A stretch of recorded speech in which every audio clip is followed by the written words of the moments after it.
आज मैं आप लोग को बताऊंगा कि दिन रात कैसी होती है, पृथ्वी की घूर्णन गति के बारे में बताऊंगा कि पृथ्वी अपने आप पे कितना देर में घूमती है। ठीक है, तो जैसे एज मेरे हाथ में एज ए ग्लोब है, जैसे कि पृथ्वी जैसे जिस रोटेशन में घूमती है उस तरह से यहाँ पे भी है कि पृथ्वी का जो रोटेशन होता है पश्चिम से पूरब की तरफ होता है, पश्चिम इधर है पूरब इधर। मैं इसको घुमा रहा हूँ इस तरह से। जो पृथ्वी होते हैं जो अपने आज पे एक चक्कर पूरे करते हैं 24 घंटा में। ठीक है, जिसके कारण होती है दिन रात होती है, इसी को बोलते हैं घूर्णन गति। जैसे कि मैं यहाँ थ्योरी में लिखा रहा हूँ, मैं यहाँ पर प्रैक्टिकली बता रहा हूँ कि जैसे ये पृथ्वी के समान ये हमारा ग्लोब है, तो यहाँ पे ये 3.5 डिग्री झुकी हुई है अपने अक्ष से। ठीक है, तो इस तरह से पृथ्वी घूम रही है। तो जहाँ पे प्रकाश पड़ेगा उस भाग पे क्या होगा, दिन होगी, और जहाँ पे सूर्य के प्रकाश नहीं पड़ेंगे वो वाला भाग रात होगी।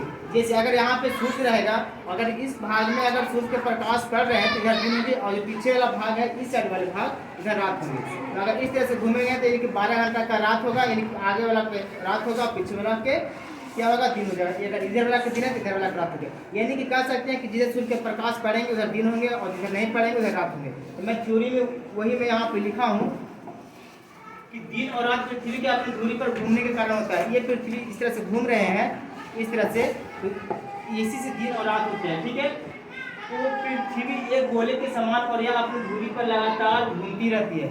ये कंटिन्यू घूमती रहती है और एक चक्कर अपने आज के जहाँ से शुरू करती है अगर वहाँ पर ही पुनः अगर आ जाए तो उसको बोलते हैं घूर्णन गति। ठीक है, एक परिक्रमा अगर पूरी करती है तो घूर्णन गति बोलते हैं। तो यहाँ पे लिखे हैं कि जिस भाग पर सूर्य का प्रकाश पड़ता है वहाँ पे दिन होते हैं, जिस भाग पर प्रकाश नहीं पड़ता वहाँ पे रात होते हैं। अब फिर है जो पृथ्वी है जो अपने आज पे 24 घंटा में चक्कर पूरे कर लेते हैं, ये भी मैं थ्योरी में लिखा हूँ।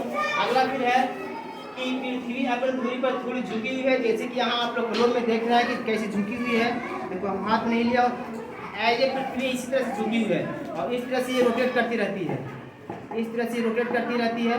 तो यहाँ पे पृथ्वी आज पे झुकी है जिसके कारण मौसम भी चेंज होता है। ठीक है, मौसम बदलते हैं, लेकिन दिन और रात का जो मुख्य कारण होता है जो पृथ्वी के घूर्णन गति के कारण ही होता है। मौसम चेंज कैसे होता है, ऋतु परिवर्तन कैसे होते हैं, बाकी फिर मिलते हैं नेक्स्ट वीडियो में।